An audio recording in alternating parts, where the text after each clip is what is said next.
Três assuntos em pauta nessas articulações do governo eleito em Brasília ao longo dessa semana: PEC da transição, formação dos ministérios e também política de preços da Petrobras. A mudança da atual política está em jogo. Será que isso vai se concretizar? Realmente vai haver essa mudança, deputado? Lívia, falando de Petrobras primeiro, o PT é mestre em causar prejuízo em empresas públicas. E isso nós vimos ao longo de 14 anos de administração do PT. Em especial a Petrobras, ele conseguiu quase falir a Petrobras, coisa que é inédito no mundo. Ninguém imaginava que uma empresa de petróleo fosse falir, mas o PT quase conseguiu. E hoje o Brasil ele é autossuficiente em petróleo, as pessoas às vezes não sabem disso, produz cerca de 2.200.000 barris por dia, mas tem que comprar gasolina, tem que comprar óleo diesel, porque nós não temos refinarias. O que o PT fez com o nosso dinheiro? Construiu obras em outros países. E eu vejo essa matéria da presidente da Honduras vindo querer pegar mais dinheiro. Isso daí é bater na cara da população, vem querer tirar dinheiro do Brasil quando a gente deveria estar investindo em refinaria para poder ter um combustível mais barato. Essa é a desorganização e esse discurso mentiroso do PT que protege a soberania nacional e o povo brasileiro. Às vezes as pessoas não sabem. O PT adora mentir para o Brasil inteiro dizendo que a Petrobras é nossa. Não, a Petrobras há muito tempo não é nossa. O Brasil detém apenas 28% do capital da Petrobras. O Brasil, que eu digo, o governo federal.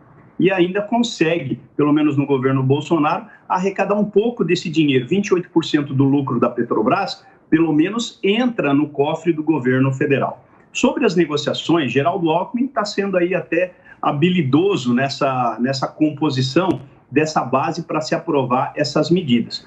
A gente já sabe o final dessa história. O Congresso vai se render às propostas do PT, ministérios, cargos e até uma boa parcela desse dinheiro que está sendo aprovado aí, que infelizmente será aprovado, esses 200 bilhões, e eles vão conseguir aliciar todos os políticos, pelo menos para ter os 308 votos necessários. Eu não tenho a menor dúvida de que a famosa bandeja de ofertas, essa semana deve transitar dentro da Câmara e do Senado, e nós teremos a aprovação dessa PEC antes do encerramento do ano legislativo.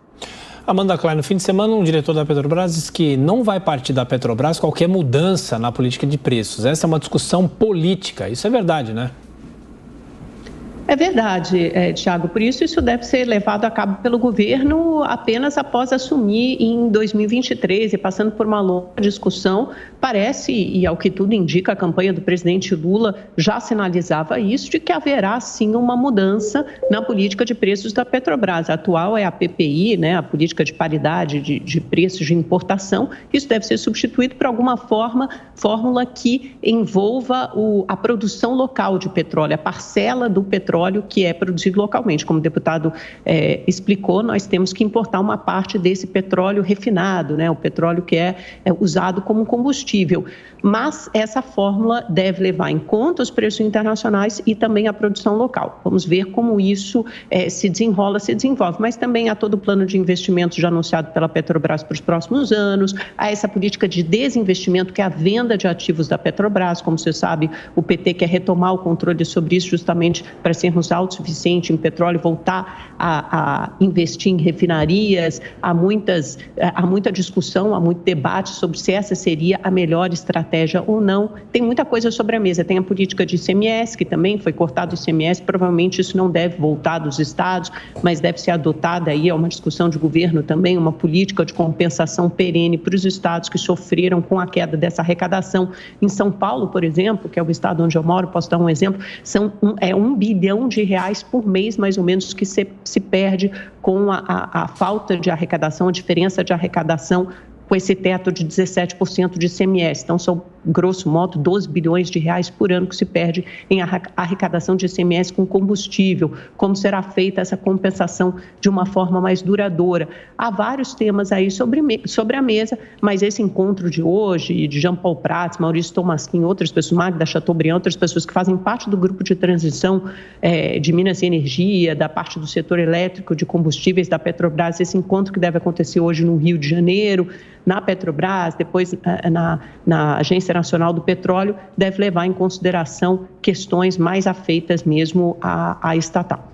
Agora, Roberto Mota, esse desejo do PT, que foi levantado agora pela Amanda, de ampliar a capacidade de refino do combustível, né, do óleo, do gás aqui na Petrobras, é uma discussão que não está bem definida no plano de negócios. Segundo os diretores, não há recursos, ou pelo menos parte dos diretores, não há recursos disponíveis para que seja feita essa ampliação da capacidade de refino. Eles querem continuar focando na produção de óleo e gás.